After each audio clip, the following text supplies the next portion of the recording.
समाप्त हो जाएगा, हमारी तपस्या ही समाप्त हो जाएगी। तो क्या करें, हम विवाह नहीं करेंगे। तो उन्होंने विवाह के लिए मना कर दिया था, हरपाल विप्र ने। ध्यान से सुनना, विवाह के लिए मना कर दिया। तो उनके विवाह के लिए जब प्रयास किया गया तो उनके नगर से कुछ दूर एक नगर था, उस नगर में भी एक ब्राह्मण कुल में जन्मी एक सुशील कन्या, वो भी परमपिता परमात्मा की परम भक्त थी। और उस परमपिता परमात्मा के भक्त होने के कारण जब माँ बाप ने उस कन्या से भी कहा कि आप विवाह कर लीजिए, विवाह कर लीजिए, बोले हम विवाह नहीं करेंगे। हम इसलिए नहीं करेंगे क्योंकि हमसे साधु सेवा और भजन नहीं हो पाएगा। तो जब परिवार वालों ने उस कन्या के ऊपर ज्यादा दबाव डाला तो उस कन्या ने ये कह दिया कि ठीक है, हम विवाह करने को तैयार हैं, पर हम ऐसे ही व्यक्ति से विवाह करेंगे जो रोज साधुओं की सेवा करता हो और कम से कम नहीं तो 100 साधुओं को रोज पंगत करवाता हो और 100 गायों की रोज सेवा करता हो। अगर ऐसा पति हमें मिले तो हम विवाह करने को तैयार हैं। अब योग संयोग हरपाल विप्र के पिता को जब इस बात का पता चला तो उस कन्या का विवाह हरपाल विप्र से करवा दिया गया। हरपाल विप्र के विवाह होने के बाद साधु सेवा शुरू हुई। तो जरूरी थोड़ी है कि एक साधु की सेवा हुई तो एक ही हुई। एक की सेवा होगी तो वो 2 को बताएगा, 2 की सेवा हुई तो 4 को बताएंगे, 4 की सेवा हुई तो 8 को, 8 की हुई तो 16 को, 16 को हुई तो 32 को, 32 को हुई तो 64 को। संख्या बढ़ती जाएगी। जिस तरह से आप एक मुट्ठी मक्की जब कबूतर को डालोगे तो 1 वर्ष भर में वो एक मुट्ठी एक बोरी पर पहुंच जाएगी। भाई बढ़ते बढ़ते तो धीरे धीरे साधु सेवा गो सेवा इतनी होने लगी कि यहाँ 100-200 की बात नहीं, हजारों की तादाद में साधु आने लगे और लंगर लगने लगे। अब जब तक संपत्ति थी तब तक तो खिलाते रहे, जब तक संपत्ति थी हरपाल विप्र तब तक तो खिलाते रहे। अब जब संपत्ति खत्म तो अब कहां से खिलाए? तो क्या किया? उधार मांगा, उधार लिया। लोग भी उधार दे देते कि करोड़पति है, हो सकता हो कहीं दबा के रखा हो, अभी नहीं निकालना चाहते हो, बाद में दे देंगे। तो लोगों ने उधार भी देना चाहा तो उधार भी दे दिया, लेकिन उधार लेते लेते भी जिससे उधार लिया उसका कभी दिया नहीं। और जब लोग मांगने के लिए आते तो कहते कि भाई एक बात बता, मैंने तेरे से उधार पैसा लिया तो क्या मेरे काम में लगाया? बोले नहीं। फिर क्या किया? साधु सेवा करी। तो तेरे पैसे से साधु सेवा हो गई तो उसमें हमारा क्या लेना देना? नहीं है पैसे, जा भग जा। उसको भी भगा देते। तो संपत्ति थी तब तक साधु सेवा करी, जब संपत्ति नहीं रही तो उधार लेना चालू किया, और उधार भी मिलना जब बंद हो गया तब चोरी करना चालू कर।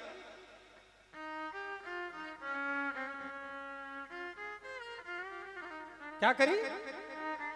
चोरी। अब चोरी भी किसके घर करते? जो भगवान को मानने वाला होता उसके घर चोरी नहीं करते, जो भगवान को नहीं मानता उसके घर हाथ साफ कर देते, उसके घर हाथ साफ कर देते। एक दिन वो एक करोड़पति सेठ के घर में घुसे, क्योंकि सेठ ने जानबूझ करके ये नाटक किया था कि भगवान की खूब निंदा करो, भगवान का खूब अपमान करो, तो इसी बहाने इसको पता चलेगा तो कि हमारे घर चोरी करने जरूर आएगा।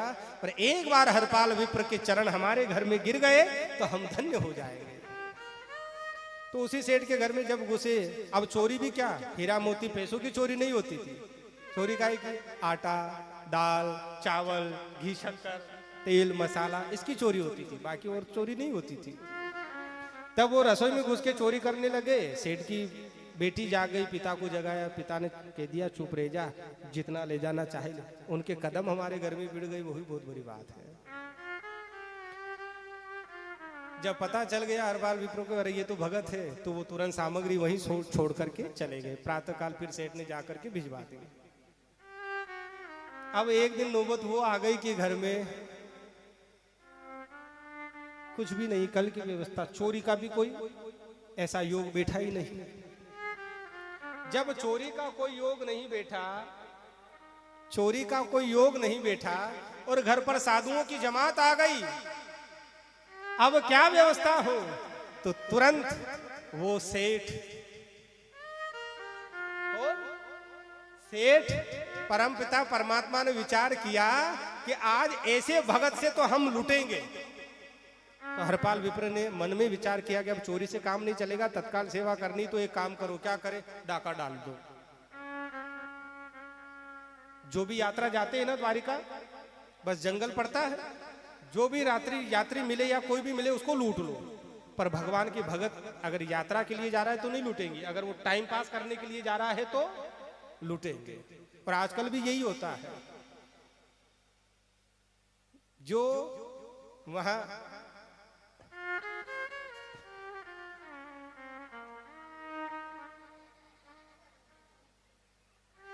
यही करने जाते हैं,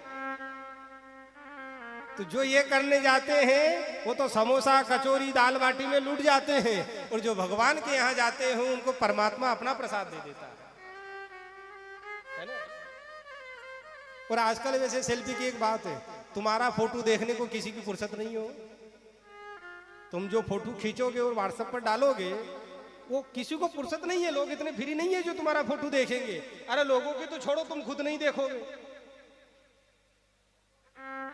आप जो फोटो खींचते हो देखते हो क्या? रोज रोज देखते हो क्या? बस वो फोटो खींच लिया ना, वही देख लिया ना, छुट्टी। जब खुद के फोटो को खुद ही को देखने को फुर्सत नहीं है तो दूसरे को देखने की क्या पड़ी है?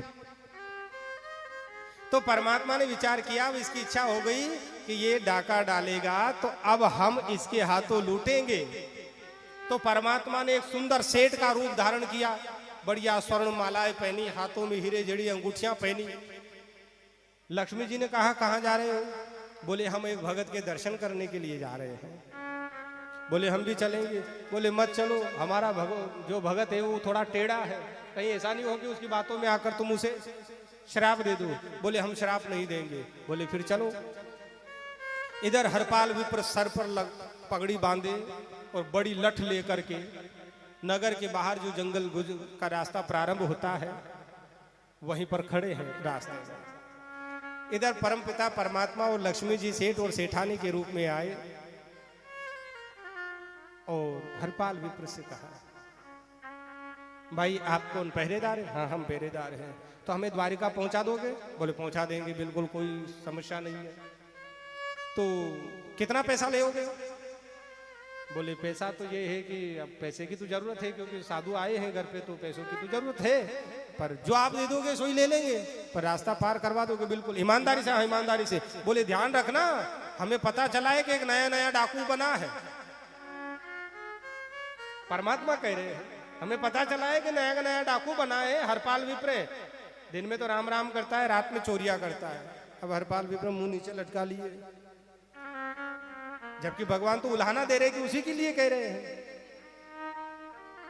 तो परमात्मा ने कहा ठीक है। तो परमात्मा ने एक स्वर्ण का सिक्का हरपाल विप्र को दिया और हरपाल विप्र ने कहा आप यहीं रुकिए, हम अभी घर जाके आते हैं। तुरंत वो सिक्का पत्नी को जाकर दिया और कहा कि आप इसे साधु सेवा करो, बड़ी मालदार पार्टी मिली है आज, तो हम कुछ ज्यादा ही लेके आएंगे कि कम से कम महीने भर की तो टेंशन खत्म हो जाएगी। अब हरपाल विप्र जब पत्नी को मुद्रा दे करके परमात्मा के पास लौटे, परमात्मा से कहा कि चलिए।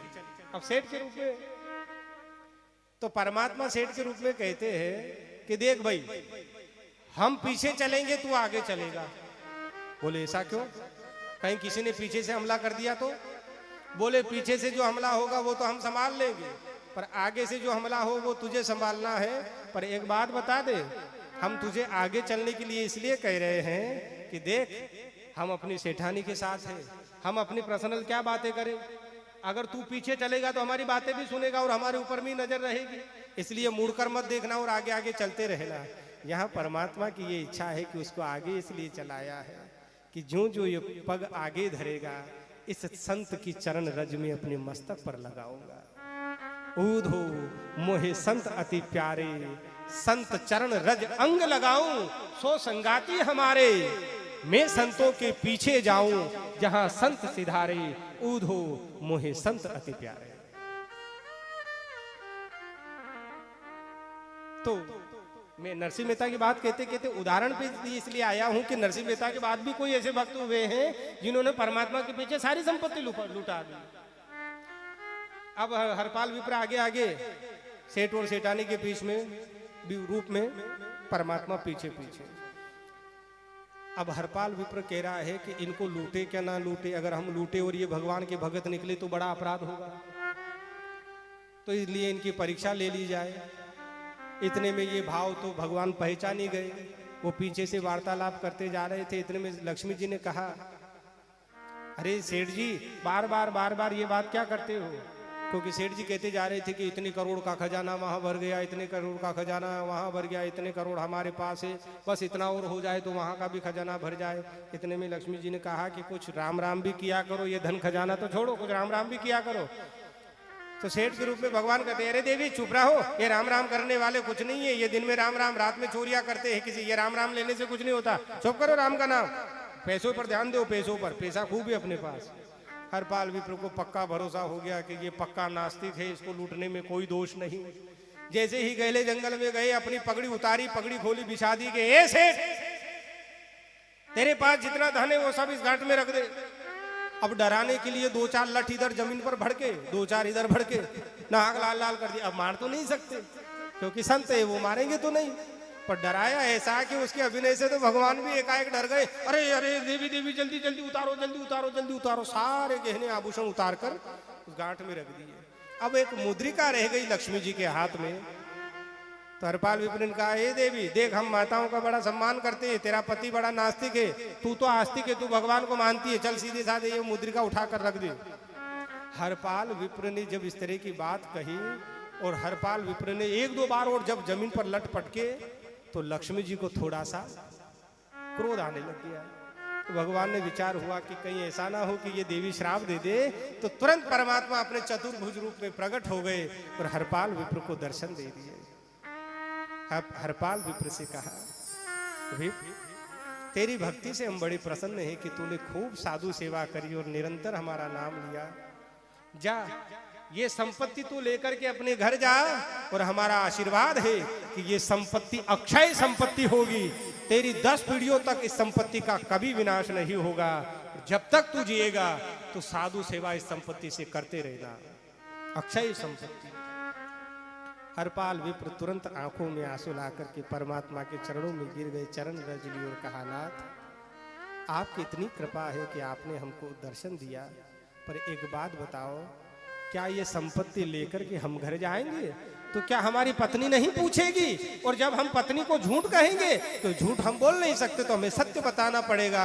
और अगर हमने सत्य बताया कि परमात्मा के दर्शन किए और इस तरह से संपत्ति मिली, तो बड़ी उदास हो जाएगी और प्राण भी छोड़ सकती है। इसलिए नाथ, ये संपत्ति मैं नहीं ले जा सकता, इस संपत्ति को आप ही हमारे घर पर लेकर चले। तो परमपिता परमात्मा लक्ष्मी के साथ में हरपाल विप्र के घर वो संपत्ति रखने आए, और धन्य है हरपाल विप्र ने तो दर्शन किए सो किए, पत्नी ने सो दर्शन सो किए। एक सदगृहस्थ के कारण 1000 साधुओं ने भी परमात्मा